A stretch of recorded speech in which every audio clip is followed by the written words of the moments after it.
I'm Captain Crafted. I'm here to bring you beer. That's Captain, C-R-A-F-T apostrophe D. Why? Because there's no E, just a D, as in deliver, because Captain Crafted delivers. That's right. The Crafted Beer Store in Redlands is now open for business with great prices and deliveries of your favorite beer, wine, spirits, water, ice, and mixers. Did I mention their great prices? That's CRAFTDBEER store.com or Fred Crafted Beer Store on Facebook.com. Make it easy. Google Redlands Beer Delivery. Look for Crafted Beer. Crafted Beer Store in Redlands is now open for business, and I'm here to deliver. This is Dick from Carpet Masters. Carpet Masters has been serving the Inland Empire for over 60 years. We are locally owned and operated by the Stevens family. We not only clean carpet and furniture, we clean many loose rugs, including Oriental rugs.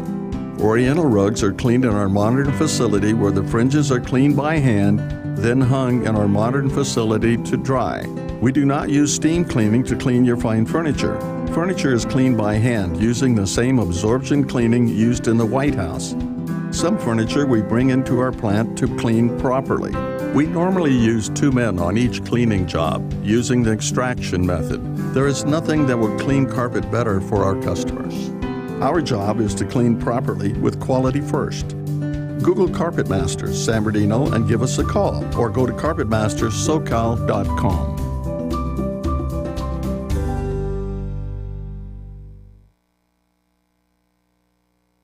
KCAA Loma Linda, 1050 AM, 106.5 FM, and now 102.3 FM. Our Christopher Auto Center would like to now honor every American who has served in our armed forces. Saturday, November 11th is Veterans Day. They came from many different backgrounds, held many different views, but one thing they've held in common: when their country called, they responded. And all Americans everywhere owe them a debt of gratitude for their service.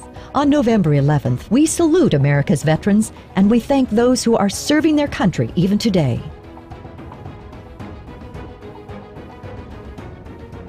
California's #1 volume GM dealer, Mark Christopher Auto Center, would like to salute the veterans of our nation. Mark Christopher is family-owned and has been since 1975. They know the sacrifices families make for one another, as well as the sacrifices family members have made for our freedom. Mark Christopher Auto Center is proud to serve all of you who have served. Thank you for your service. From Mark Christopher Auto Center at the Vineyard exit of Interstate 10. Do you owe more than $10,000 in back taxes to the IRS? Can't afford to pay? You're not alone. The slow economy has backed many Americans into a financial corner. Here's fantastic news. The Internal Revenue Service is now accepting reduced settlements from taxpayers in trouble. A government program is in place to relieve overburdened taxpayers. It's called the Fresh Start Initiative, and if you qualify, you can end all collections, settle your tax issue, and possibly reduce the amount you owe by thousands of dollars. A new taxpayer emergency helpline has been set up by Tax Mediation Services. Call the helpline now at 877-207-2077. See if you qualify to have all collections ended and to have your tax problems resolved for thousands less. If you owe more than $10,000 in back taxes to the IRS that you cannot afford to pay, call now to see if you qualify for the Fresh Start Initiative. 877-207-2077. 877-207-2077. 877-207-2077. It's time to make the Tri-City Center in Redlands a regular part of your weekly shopping experience. Tri-City is home to a wide assortment of quality businesses. Soon, the Tri-City Center will become home to Ocean Aquatics. Ocean Aquatics will offer a wide variety of exotic tropical fish, along with food, accessories, and tanks of all shapes and sizes for every home or business. The Tri-City Center is located just off the I-10 between Alabama and the Tennessee exits in Redlands. Visit the Tri-City Center today and discover why it's called the Mall with a Heart. You've tuned in to KCAA, the station that leaves no listener behind. Father John Reed. I'll have you know I have the reflexes of a cat and the speed of a mongoose. Atheist Pastor Luke King. Yes, Satan? Oh, I'm sorry, sir. You sounded like someone else. The Gospel of Luke and John. Ah, yeah. exorcise the demons. This house is clear.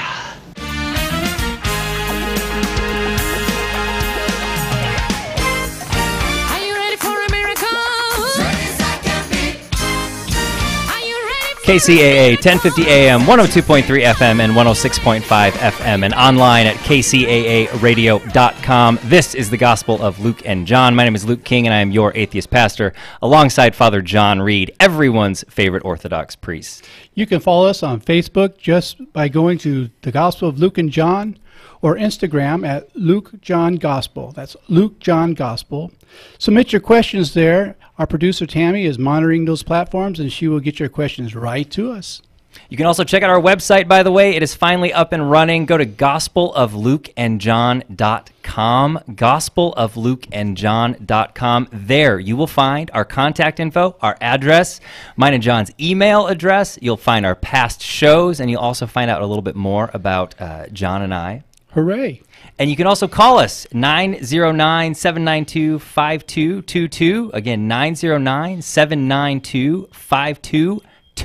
We'll be taking your phone calls anytime throughout the show. We won't necessarily drop everything and answer the phone, but we will bring you on air as soon as we can. But we have an amazing show in store for you tonight. We have a very special guest in the studio. Very special. His name is Mr. Josh Hamilton, and he's the owner of Hamilton Family Brewery in Rancho Cucamonga, and basically kind of throwing this big, I want to say party, but it's really not a party this weekend. Yeah. It's definitely something that has a little bit more meaning and has a little bit more, there's a word I'm looking for, I just can't find it. It just really wanting to make an impact in the community this weekend. Yeah, well, hey, hi, both guys. Thank you for having me on the show. Thanks for being here. Yeah, no, my pleasure. This is exciting. A party's kind of a hard word because we're not really celebrating. There's not anything to celebrate there. Yeah, exactly. Right. But when there's beer there, it always kind of feels like a party. Yeah. So I guess let's start with, you're throwing this event this weekend, and is there a specific name that you're kind of associating with this, or? Yeah, we're calling it the Bear Hug IPA Vegas Benefit. Okay, and I love the slogan that you have for your brewery. It's basically love beer, love people, and this weekend you're really putting that into action. Yeah. So what is this event? What is your heart behind this? I mean, tell us a little bit about what kind of inspired this Bear Hug IPA and what's going to happen this weekend. Well, this is our second time releasing this beer. The first one was after the San Bernardino attack. Our health inspector at the brewery, her name was Tin, and she was actually killed in that attack. Oh, wow. And she was. I had saw her 3 days before she had passed. She came, did our health inspection. She left her flashlight in my office, so we were emailing each other, and then I never heard from her again. And I found out about the attack. They hadn't released the names until I think a day or two later, and I saw her name on there, and I remember just weeping in my office because I just talked to her, and I think she was engaged and all this stuff. So as an actual human being, she was gone, and I didn't know what to do. I wanted to help. I wanted to try and send money. We just have a small brewery, so I thought, well, why not use this? And we came up with a recipe. We used a bunch of our favorite hops.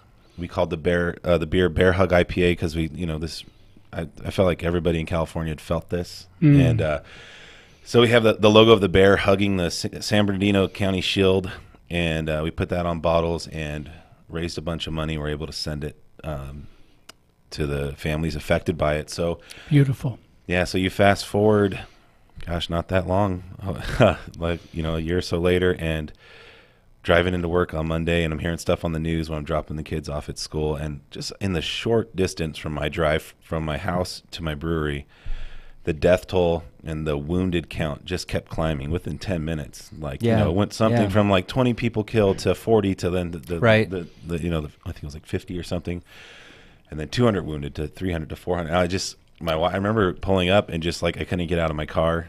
And I knew my wife was listening to the same thing because she had dropped off our daughter. And when she pulled into the parking lot, she just had the same look on her face. So, yeah, we knew we had to do it again. We wanted to brew this beer and try and send help to the people. I mean, just however we could. We make beer for a living, so we're going to use that. So I see on your can, this time you have the bear hugging the Welcome to Las Vegas sign. And I think that's a beautiful thing that it shows we're not so far away from our brothers and sisters up there. And what a kind thing you're doing, a rather selfless thing, this gala that you're throwing, in order to send some love up to that place in a way that really manifests itself through some money.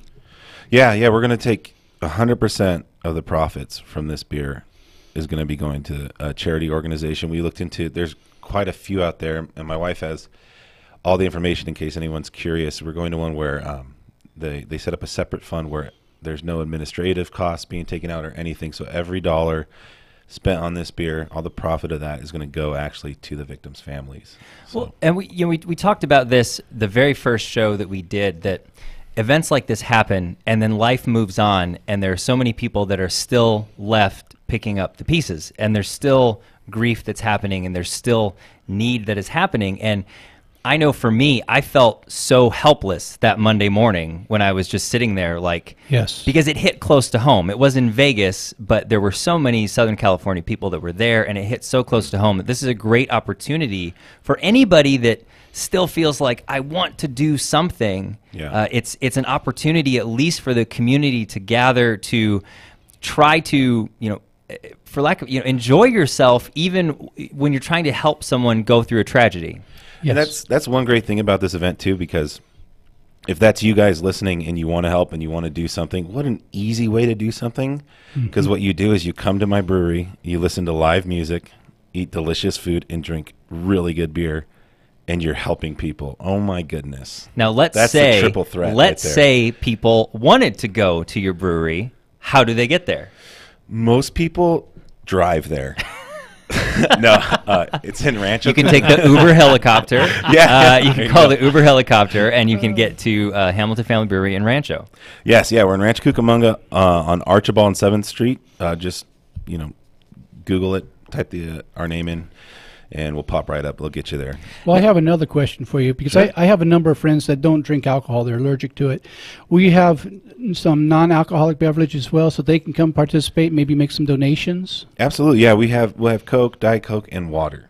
Are you going to have your root beer there? Because I know you've made it in the past. Is that going to be there? Yes. No.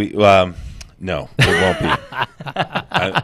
I wish I had the time to brew up a batch of that. We usually bring it out on our anniversaries. Okay. I'm working on having that more of a consistent thing at the brewery, but the beer is taking up a lot of our time. Got it. And you're also, the are there going to be shirts were there going to be shirts as well for that? Yes, for yes, we as have well? shirts Okay. and all the profits from the shirts. Anything Bear Hug related that day. So every ounce you drink in the tasting room, the 4-pack of cans. We also have growlers, the 64-ounce jugs you can fill, 32-ounce cans that we fill fresh right off the tap right in front of you. All the Bear Hug stuff, all the Bear Hug beer, every profit from every drop is going to them. So, Well, definitely put me down for 2 shirts, one for me and one for my beloved Gabby. I will all right. And get those from you. The Bacon Nation food truck Yes. is also going to be out there as well, correct? Yes, they are. They're going to be there setting up, ready to go at noon. So we're anticipating a line. This is our first can release. 16-ounce can release of these hazy new Northeast-style IPAs that everybody's kind of like the hot ticket item right now. And we have a limited supply. There's about 144 packs. And Okay. so we are Wow. putting Okay. we are putting a limit of 6 per person. Okay. And Are you going to release it with some can dancers? Since it's your first I will be can dancing. If there's a line of people who want to buy this beer and we sell out, I'll do a can dance. Now, you didn't do this alone, right? There were some other breweries that kind of helped you through this process, or some other organizations that helped you out with this? Yes, thank you. So that day that we heard about this, we went in and I pulled our brewer Enrique aside and I said, dude, I don't know what was on the schedule to brew today, but we got to work on a recipe. We're going to do Bear Hug. And so he was on board, not even hesitant. So I just kind of came in and just totally wrecked what he had planned for the week, and it totally messed everything up, but he was more than happy to do it. And then I made the decision I want to put it in cans because that's a hot ticket item. Maybe we can sell more, raise more. And I contacted the company that made these beauties right here and told them what we were doing, and they donated the cans, which was really cool. Oh, that's neat. Yeah, so they sent us more cans than we had beer for, so which was awesome. And then I called a neighboring brewery, No Clue Brew in Rancho. They have a device to seam the cans and to fill them. So we did all these by hand, And it took a long time, so it was a labor of love filling these 570 cans. And then another brewery in Claremont, they got us this little 4-pack carriers, and then King's Brewing Company in Rancho got us the cardboard case tray. So everybody, it's a real collaborative effort. Everybody came out, they found out what we were doing. Whatever we needed, it showed up. And what's really cool about that is it's more profitable because a lot of this was donated. Well, and and that's all going to Vegas. And with the extra cans, you can just fill them halfway on Selma's light beer. That's right. That's what we do. Yeah. We're talking to Josh Hamilton. He's the owner of Hamilton Family Brewery in Rancho Cucamonga, and they are doing their Bear Hug IPA release this weekend. So it's on Saturday. And when does it start? 12 o'clock? 12 noon, and we're open till midnight. 12 to midnight. So you've got 12 full hours to go and get as much as you can. But get there as soon as you can, because they're probably going to sell out of the Bear Hug IPA. That's the goal. I would love. Yeah, that's the target we're shooting at. Yeah. And yes, we're promoting this event, but it's Josh is such a great example of, you don't have to uproot your life or change the way you do things to help people. Right. You make beer for a living. And so rather than thinking like, oh my gosh, I wish I could drop everything and go, I don't know, donate blood or something like that. It was, what do I have at my disposal? What do I have at my fingertips? What can I do to make an impact with the resources that I have and the network that I have? And I think that's so important for people, because we're so hyper-connected. We experience these tragedies, and I know for me, there's just this feeling of helplessness, but we're not helpless. Well, there are things we can do. It's becoming the hero that you're waiting to arrive to fix the situation. You're that hero today, and I certainly take my hat off to you, and I thank you for this. And if you don't drink, please show up anyhow. Buy some T-shirts, whatever you can do, so we can help our brothers and sisters in Las Vegas that have lost so much, and we are all connected. There'll be shirts, there'll be Coke, water, coffee, beer, Bacon Nation food truck, and live music. So, hey, before we go to break, we have got a new website, everybody. So I know you've been waiting. We've been telling you about this for weeks now. gospeloflukeandjohn.com is up and running. And we have this thing called Impact Partnerships that we want to tell you about. So John and I really want to, I guess in a way, follow Josh's example. Yes. And we want to try to give back through this show, because we believe that there are, we know that there are needs out there, and a dream of mine has always been to give a really big fat check to a charity. Yes. That's always been something that's really been a dream of mine. And we also need to support the show, because we, there are some costs that we incur to do this. So we have this thing called Impact Partnerships. If you go to gospeloflukeandjohn.com, at the very top, you will see a red banner that comes up, and it will say, Become an Impact Partner. And you can click on that and read through what it takes to become an Impact Partner. And basically what it takes is the same dream as we have. So first of all, you have to have the same dream that you want to be part of giving a giant donation to a charity. Our goal is $20,000. Yes. And what you do as an Impact Partner is you give $150 per quarter, $150 per quarter, and we pile up all this money. 50 of it goes to support the show. 100 of it goes to the charity pool, and then we're going to choose a charity, and we'll let you know which one it is next week. We're going to try to set up a meeting with them this week. And we will present this check at an event in March. Absolutely. And I'm very excited about this, because you can be a local hero along with other heroes, and you'll see how it benefits not just the show and these people who we're trying to help, but how you can become a part of something bigger than yourself. And isn't that what we all want to do? It is. And so many people think, I don't have enough to give. My $100 isn't going to make much of a difference. But if 200 people put $100 in, it's $20,000 yes. that we can give to a charity. And that's incredible. And you can be a part of that. So, Gospel of Luke and John, click on Impact Partner. And when we come back, we're going to talk a little bit about a non-controversial issue that everybody can agree on, gun control. Are you a business owner or entrepreneur? Maybe you manage a nonprofit. What are your dreams? What are your goals? Are you searching for that business breakthrough? Well, we have the answer. Radio. That's right, radio. 93% of Americans listen to radio each week, and Forbes magazine calls radio the captive audience that most businesses overlook. The second most popular radio platform is talk radio, which is what you're listening to right now. So what are you waiting for? Let's develop a plan to take your business to the next level and beyond.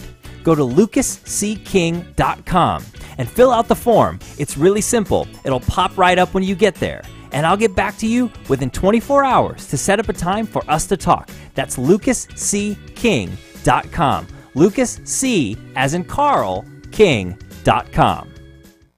My name's Luke King. When I left the church, I had no idea where to turn. I lost my entire worldview. I knew deep down that it was possible to be a secular person and still add value to the lives of others. I just had no idea how to live that way. I read books, I searched for tips and ideas. I wanted to ask for advice, but I didn't even know who to ask. I became frustrated because it seemed like all the resources available were out to prove religion wrong, and that just wasn't my concern. My concern was, how do I live my best life today? Since I couldn't find the guidance I was searching for, I started the Your Atheist Pastor Show to document my journey. I love people. I still want to do good in this world. The only difference is that now I do it without God. I'd love for you to come on this journey with me. Just hop on iTunes, Google Play, iHeartRadio, anywhere podcasts can be found, and type in Your Atheist Pastor. That's Your Atheist Pastor. Welcome to church.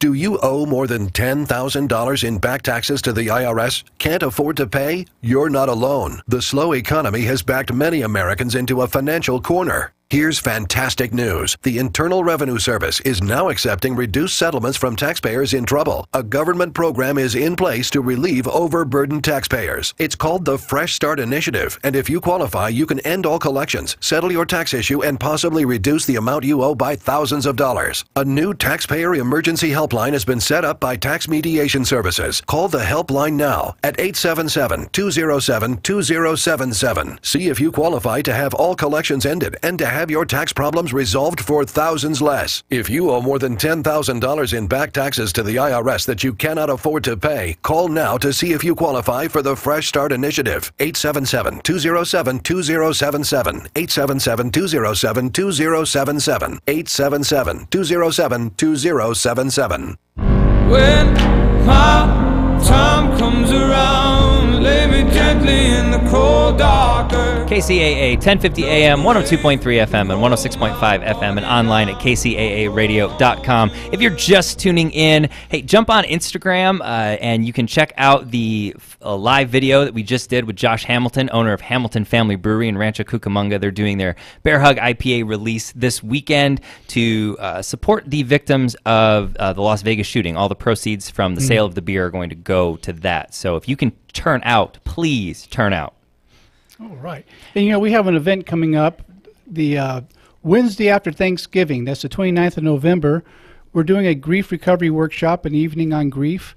And that's going to be partnered with Mountain View Mortuary and Cemetery in San Bernardino, located at 570 East Highland Avenue. That's 570 East Highland Avenue in San Bernardino. You can RSVP two ways. One, by calling Mountain View at 909-882-2943. Again, that's 909-882-2943. Or you can RSVP through our website, thegospeloflukeandjohn.com. And make sure when you go to our website, you leave out the. For some reason, I didn't buy The Gospel of Luke and John. I just bought Gospel of Luke and John. So maybe I'll go back and buy thegospeloflukeandjohn.com. That way. So cheap. I know. It was those extra 3 letters were so expensive. You have no idea. No, I just, for some reason, spaced out on that. Yeah, go to gospeloflukeandjohn.com. Click on the events page. You can RSVP there. Or you can just show us that you're interested. Or if you have any more questions, you can reach out to that. As we've mentioned before, John and I have a passion for grief, I guess. Yes. It's something that we know people deal with. We know that we're not taught how to deal with it.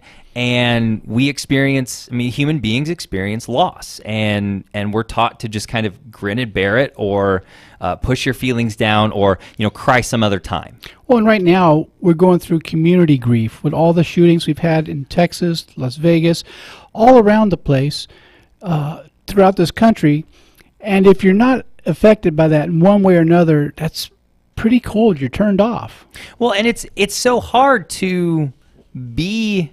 Sometimes it's so hard to feel all this stuff because we're inundated with bad news like every day. You turn on the news, you open up the newspaper, and there's something awful that's happened. Yes. Or somebody's making awful accusations, or someone did this, or someone did that, and it's so hard to have a positive outlook on the way life is going because we are so interconnected and because we do all kind of experience this community grief. Yes.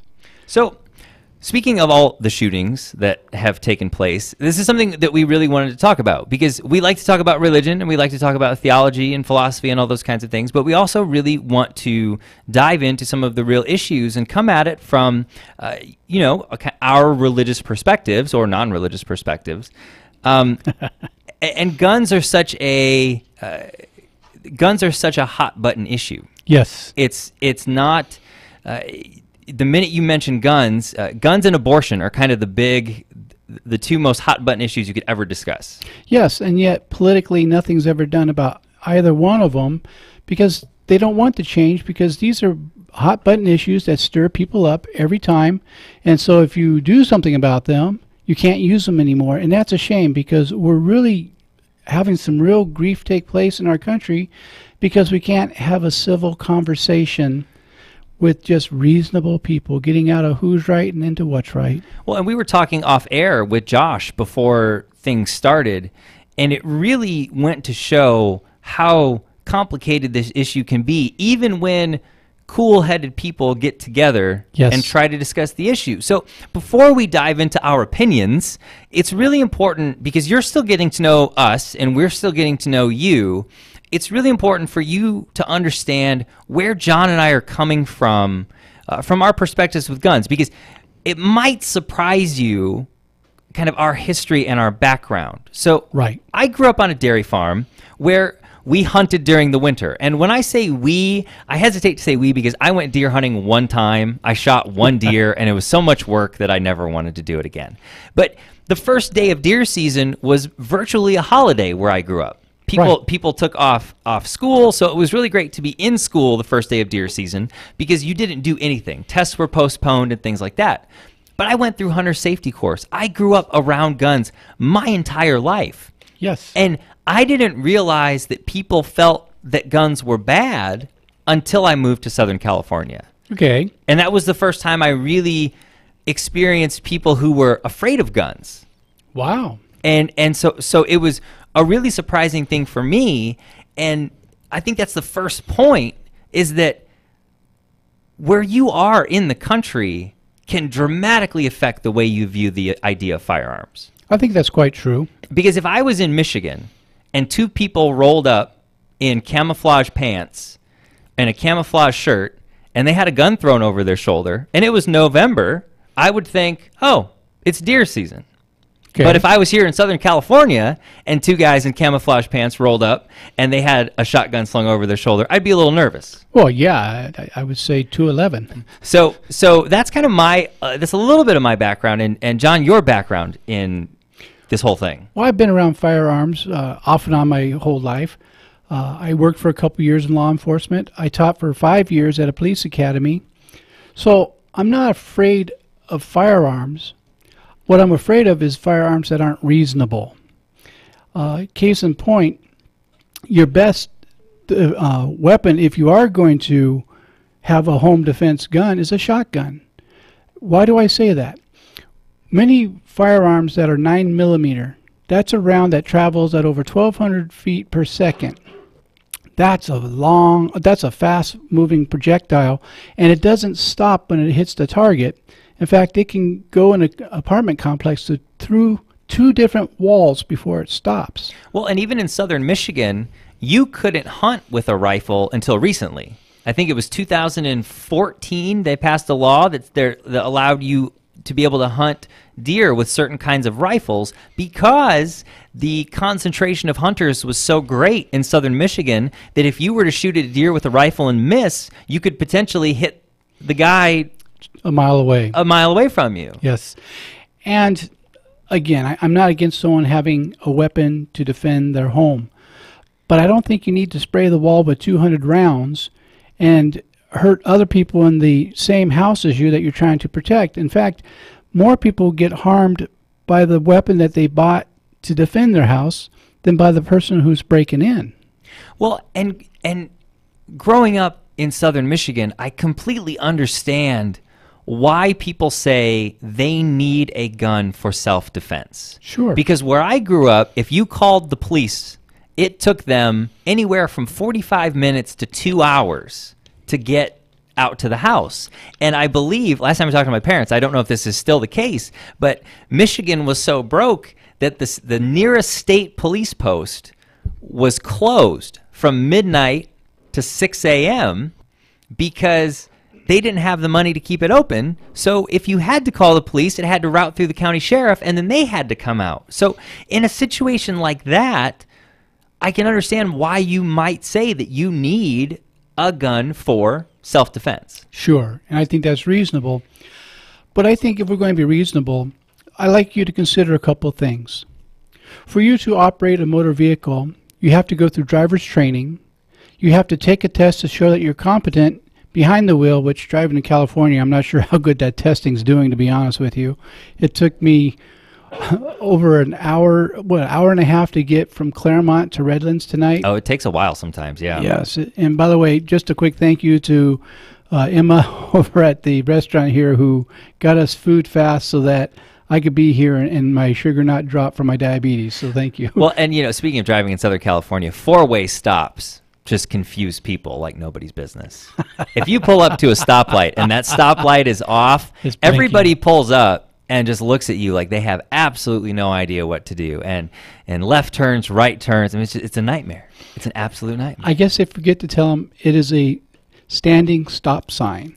That's all it is. It's now a stop sign, not a light. But going back to what we were saying, if we take that kind of precaution with a vehicle, and a vehicle can be deadly, look at what just happened in New York City. But if we take that kind of care, why not do the same with the firearms? If you're going to own one, go through safety training, take tests to show that you are confident with what you have. And I think the training should be weapon specific. Well, I think the big issue when it comes to guns is that guns have become more than just a hunk of metal in people's hands. Guns have been turned into a symbol. And not only that, guns have been turned into, in many cases, I want to say almost people are just as committed to guns as they would be an idol. Like guns have almost become a religious idol. I think that's a fair statement. Because one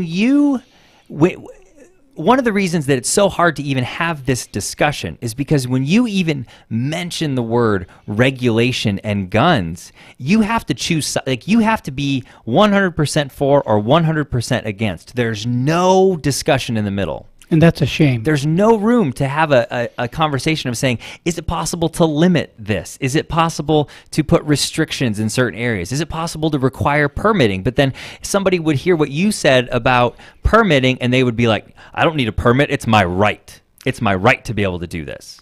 Is it your right to drive a car? Well, I think they would argue no, because you can lose that right to drive a car if you were to get in an accident or if you were to be drunk driving or something like that. But it's not you don't have a constitutional right to drive a car. That's true. And that's where it gets so sticky with the Second Amendment, because it's what does uninfringed mean? What does a well-regulated militia mean? What is a free state? How do we interpret this stuff? And I know you read in depth what the Second Amendment says. What was your take? I have no idea. Well, first of all, I'm not a Supreme Court justice, and I am not a lawyer. So I think for me, there has to be some kind of balance. So when I look at guns and when I look at gun regulations, I think about Las Vegas. And I think if people could get a shotgun, a handgun, a hunting rifle that was bolt action, or a lever action rifle, there's no way you could do the damage that guy did right with the guns I just listed. Right. But you can absolutely hunt with every gun I just listed, and you can absolutely defend yourself with every gun I just listed. True. So I don't understand why there's such a recoil, no pun intended, when we mention gun regulation. Right. I don't get that. Well, part of it, as soon as you say the NRA, people say either you're conservative or liberal, and that's a silly argument, to be honest with you. But the NRA has so much money backing it. Remember, they represent the gun manufacturers, not the citizens. And every time they put out fear that your guns are going to be taken away, the sales of guns go way up, which is what they intend. But they go so far as to even twist scripture to try to get what they want. So glad you mentioned that. So I was watching a documentary on HBO this week, and it said there was this meeting, and I can't remember who was meeting, but I didn't know Jesus was for gun ownership. and here's by the way why Jesus was for gun ownership. In Luke 22:34-40, Jesus answered. Well, I'll tell you, Peter, we can skip that one. So let's start with 35.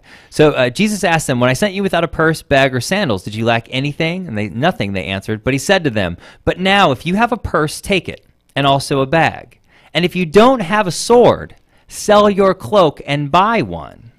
And did you know that because Jesus said, sell your cloak and buy one, those who are staunch proponents of everyone owning a weapon say that Jesus, because the sword was the gun of the day, right? They say, well, Jesus was clearly for owning guns.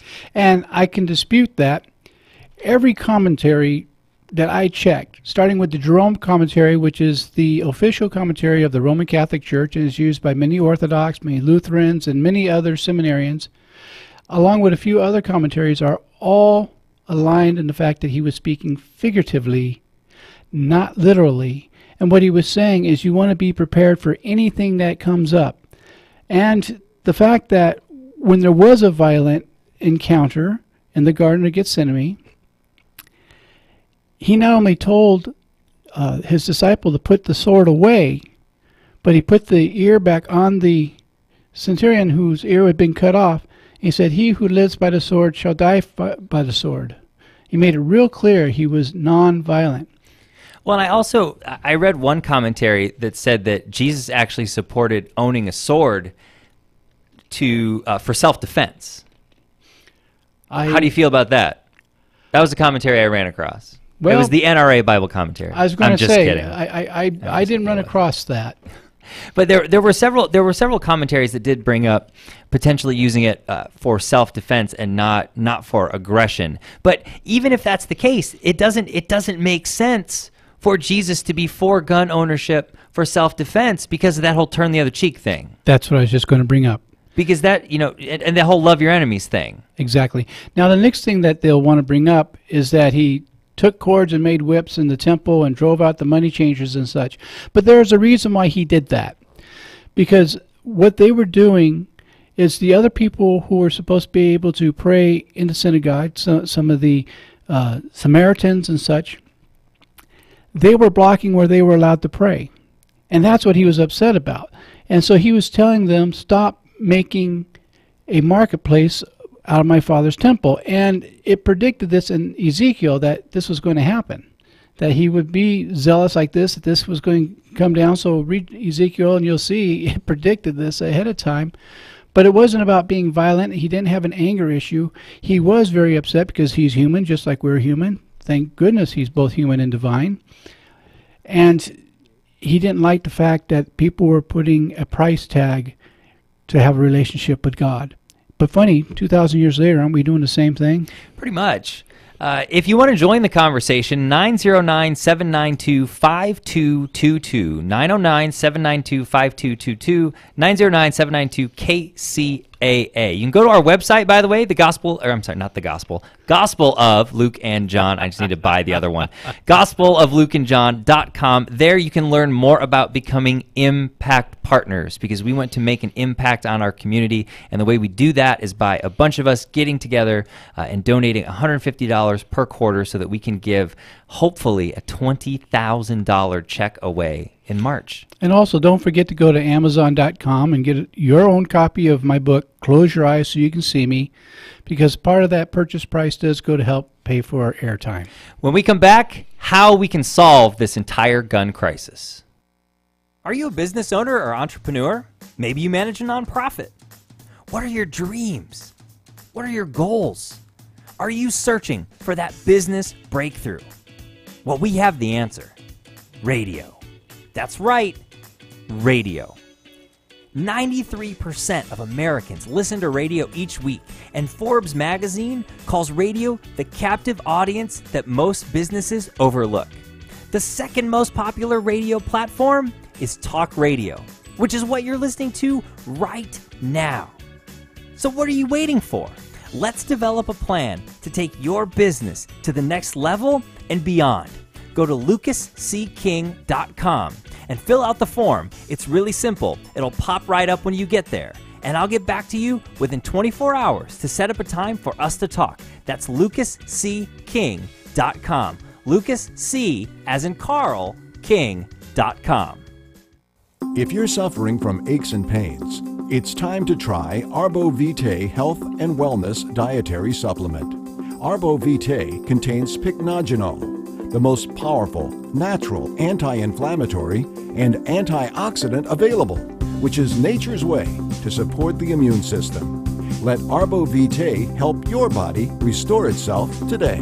To order Arbovitae online, go to arbovitaeus.com. To order by phone, call 800-570-0433. That number again, 800-570-0433.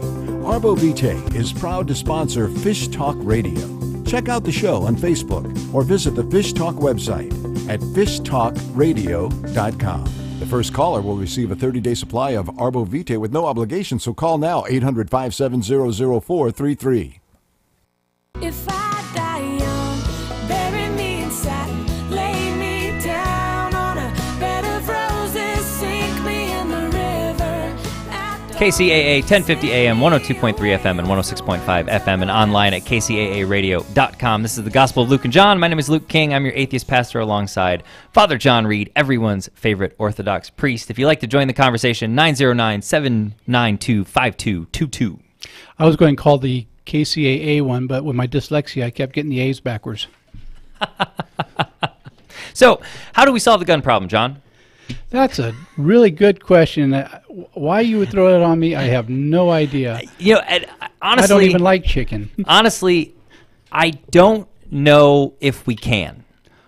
I think for us to solve anything, we have to get out of who's right and into what's right. That is such a good point. And it's also this idea of we have to stop immediately labeling and turning someone who thinks a little bit differently than we do as the enemy, and then just getting into our own echo chamber and not talking to them anymore. I would agree with that. And we need to take a look at the fact that we all have a dog in the fight on this one, because it's people that we love that are getting hurt.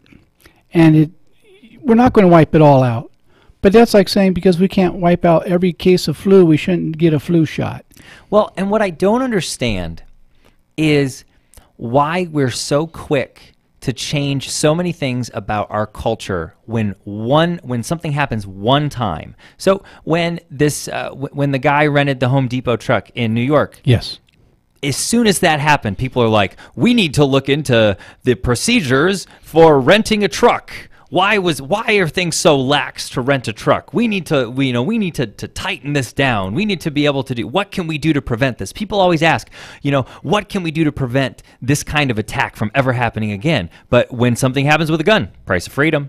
Well, if Home Depot had a good lobbyist like the NRA working for them, we would be saying, oh, don't politicize this. It's too soon to talk about it. We can't, Well, we have all the way back to Sandy Hook. Well, John, the only thing that stops a good guy with an out-of-control Home Depot, or a bad guy with an out-of-control Home Depot truck, is a good guy with an out-of-control Home Depot truck. So you're saying an Uber driver could be a hero? Yes, absolutely. But I mean, but think about that logic. So we say, or people say, oh, well, the only thing that stops a bad guy with a gun is a good guy with a gun. Well, let's expand that theory just a little bit further. North Korea wants to get nuclear bombs. So, well, the only thing that can stop a bad guy with a nuclear bomb is a good guy with a nuclear bomb. So why don't we just give everybody nuclear bombs? There you go. And the reason we don't is because if people have nuclear bombs, guess what they do? They use them. That's and right. if you don't have them, then you have to, I don't know, talk or use diplomacy or use, conventional weaponry. Now we're using military terms here, but use conventional weaponry. You can't just obliterate an entire country. That's right. And I think, oh, go ahead. Sorry. No, I agree with what you're saying right there. Again, we have to bring in the voice of reason. And again, we have so much money in our political system that really it's hard to get people who make sense into the conversation, because if you don't have the money to throw into the politics, you really don't get listened to. No, and it's like, again, I don't think either of us is saying we need to take everybody's gun away. Heavens no. That's just not what we're saying. But why is it that we can't even say, hey, we should ban assault rifles without somebody, immediately, or bump stocks. Yeah, and people who are way more out there than we are in terms of publicity, when someone comes out and says we should close the gun show loophole, they get death threats. Yeah, and that's just silliness. It's serious, don't get me wrong. The idea is silliness. It's silly that you would threaten to kill someone for that. Right, when all they're saying is, hey, let's have some good sense here. We're not saying take your guns away. Nobody is saying that. What we're saying is, let's make sure, we were talking to Josh earlier, the fact that you could be on the no-fly list as a terrorist, and you can still buy a gun because they don't want to interfere with your constitutional right to own a gun. Now, if that's not stupidity on steroids, I don't know what is. Well, and I could go out and buy 20 AR-15s or 20 anythings. I don't want to single. I know some people who are all about the AR-15 are like, don't label my gun as bad. But I could go out and buy several different rifles. I could take those to a gun show as a private seller, and I could sell those to anybody without doing a background check. I just can't believe when you say that you sound just like Bill Clinton. That just Did I really? I tried to do a Bill Clinton impression a long time ago. What I was saying, but I never could do it that well. I'm going to get your autograph when we go off air today. I never could do it that well. Yeah, that was pretty good. There's just a confidence that he has. Yeah, no, I just can't. I can't do it. I can't do it. Never could. Never could. Mercy. But yeah, why isn't there something that throws a red flag up if you're buying multiple assault weapons? Yeah, even it doesn't make any sense to me that if you flash back all the way to, and I'm sure we're not the first people to rehash this, and we won't be the last. If you flash back to 9/11. People got in planes, they flew those planes into buildings, and the entire way the nation flies, the way the world flies, changed overnight. One guy tried to put a bomb in his shoe. Now everybody has to take their shoes off.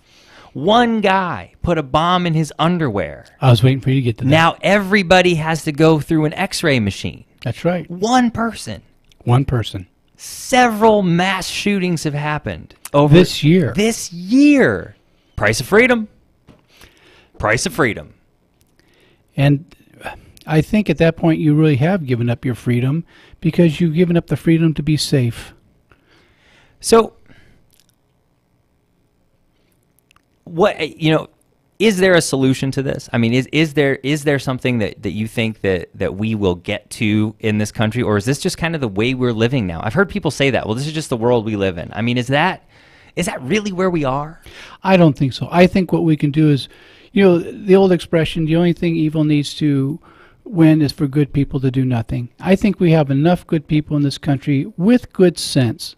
We have smart people here that need to unite and say, look, we're not taking your guns away, but we want some good sense legislation. And we all need to come together with it. It means we've got to put some people in office who aren't bought by corporations. I hate to say it, but that's where we are. Well, and I wish we could get to a point where we could look at people on the other side of the aisle. We could look at people with different letters after their name, whether it's a D or an R, and we could learn how to respect their opinions and try to work with them. Well, we used to do that before all the internet. Kennedy would go out with Republicans, and they would, argue all day, but then they go have a beer together, and they were friends, and they would find something in the middle where they both would compromise. Ted Kennedy, in his book, his autobiography, he mentioned how he used to pull up from the Senate and he would just tingle inside and say, I get to work there. And then they would go about the people's business.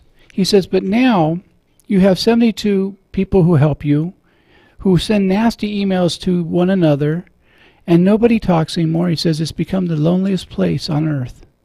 Well, and if you look at, I mean, just going back to kind of the internet and the way things are, if you just look at such the comments that people leave and the things that people say, no one has ever walked up to me and been as rude in person as they are online. I mean, people say awful things online, but yet it's just like, I mean, the internet has just made it so easier for people to be atrocious. Yes. And it's one of those things of, is there going to be, sometimes I think, is there going to be this like meltdown, this technological meltdown, or this huge kind of societal explosion, if you will, where we kind of, everybody gets crazy and then things calm down at some point? That's a good question. You know what I mean? I mean, because it just seems like things keep building and building, and everyone's now trying to be more extreme, and the left is getting more left, and the right is getting more right, and this is getting, everybody gets so much more to the extremes. It's like, what about everybody in the middle? And actually, I think that's a fallacy that they're getting further. I think we get told that people are getting all the way to the extremes, and there are some who do, but I don't think that's the majority of people. I have a lot of friends who have a lot of political affiliations that are different from each other, and maybe this is one of the beauty of living in Claremont, because people come together, we talk, we don't call each other names, we listen to each other's ideas, but we also cite our sources. They're not just talking points, but I got this from this study, here's who produced it. But then again, this is a city of trees and PhDs, okay? Right, so everybody cites their sources. They probably cite their sources when they talk about what coffee they should get. You have a problem with that? I'll give you a Starbucks 101, pal. But seriously, when we get back to where we can stop throwing talking points at each other, instead speak reasonably, learn from one another. One of the reasons I like to talk to people who have different beliefs than I do is so I can learn, why do you believe that? Not so I can say whether they're right or wrong, but so that I can see what can I take from this so I am better informed. I love when I'm talking to someone who has a completely different viewpoint than I do, and they say something that makes me go, huh, that's a really good point. Yes. I never thought of that. I had that conversation with my brother here a while back. We were talking about healthcare, and he mentioned a friend of his who was working in, he's a mechanic, and he was making over $100,000 a year, and he had a family of 4, and his health insurance went to like $14,000 a year. Wow. And and at that moment I was like, I've never heard such a clear example of what needs to be fixed. And we're not going to get into healthcare right now, but it's just an example of how talking to people who disagree with you can actually help you see things different. And that sounds so elementary. But you also said something else there that I think is really important. You said it needs to be fixed, not thrown out. Right. Just because the toilet is leaking doesn't mean you bulldoze the house down and build something brand new. Exactly. And that seems to be where we are. Yes. Is that anytime something happens, rather than saying, how can we fix this, people say, how can we destroy everything and rebuild it? And it doesn't make any sense. Nobody's helped by that except for the people doing the building. We were told a long time ago to watch out for the military complex, industrial military complex. Was it Eisenhower told us to watch out for that? I think so. Because you're young, I'm old, you're required to have memory. I'm lucky to know what I had for breakfast. And the only reason I do is because every morning my loving wife makes me oatmeal, so I won't have to think that hard. What did I have? Because I had it yesterday too. That's what happens when you eat the same thing. But it is this idea that we need to be interacting with people who disagree with us, and we need to be not just be in our echo chambers where people are just continually reinforcing the same ideas over and over and over again in our head, so that we just get so entrenched that we never make a change. And we need to get back to the idea that we all love this country. We just have different ideas on how to care for her. And because our ideas are different doesn't mean one person loves the country more than the other. We both are concerned. Otherwise, we wouldn't be talking about this. That means we both care about this country. It's true. And the one attitude that so many people have, and they don't have it as much in between the big election cycles, right? But it happens about every 4 years. Is that if you don't, that idea of, well, if you don't like it, just leave. Yeah, and that's how toddlers argue. Yes. I mean, well, if you don't like it, why don't you just walk away? And that's not how we settle differences. That's not how adults interact with each other. Exactly. We learn to agree to disagree. We learn to hear one another. We learn to be open to some different ideas. And, this comes back to our topic of faith, even, to listen to how other people believe, not just throw them out and say, well, you don't believe what I believe. We have just in the Christian church, we have 30,000 denominations in the Christian church. You don't think we don't disagree in a few places? But does that mean that one church is totally right and another church is totally wrong? No. Truth transcends all the differences. But we have to get still long enough and be reasonable to find that truth in one another. And speaking of faith, I think it really boils down to having the faith that the person that we disagree with at the end of the day is a good person. I would agree with that. The person that we're discussing with, whether or not I agree with, and this is what broke my heart during the election, is that families stopped talking to each other because of who they voted for. Oh, yeah, and look how many people got unfriended on Facebook. And they got to a point where it was, if you voted for this person, then you were an awful person, and I lose respect for you. And if we can stop for a minute and look at someone that we love and that we care about and that we're a family member of and say, man, I grew up with you, I love you, I know who you are deep down inside, I totally think you're wrong, but I love you and I care about you, then maybe we can have some civil discourse. Yes. And of course, the therapist in me wants to say, take out the word but, because but erases everything before it and change it to the word and. I disagree with you and I love you, but that's just doing therapy for 30 years. But that's also how mature adults can talk to one another. I completely disagree with you and I love you. Right.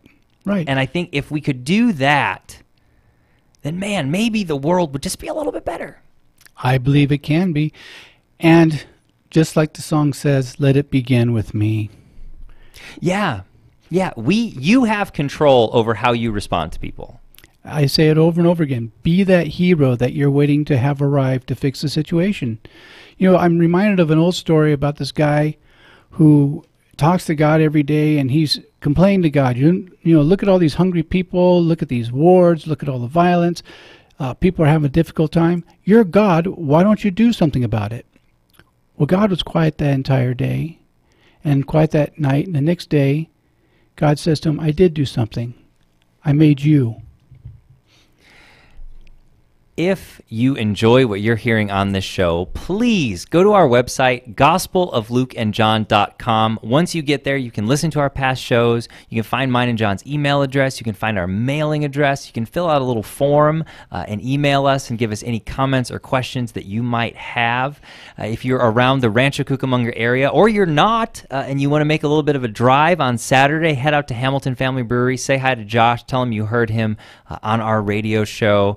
And it's hope you help the people in Vegas with that. Help the people in Vegas with that, and don't forget about our grief workshop. And a huge thank you to our board op, Carlos. Yay, Carlos! We'll see you all next week. Bye bye. KCAA Loma Linda, 1050 AM, 106.5 FM, and now 102.3 FM.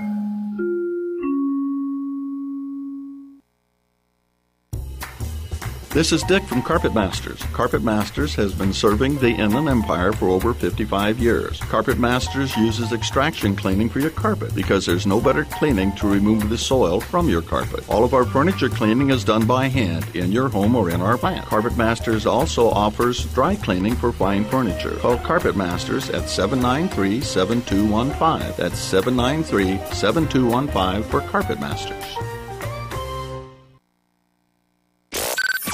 Miss your favorite show? Download the podcast at kcaaradio.com.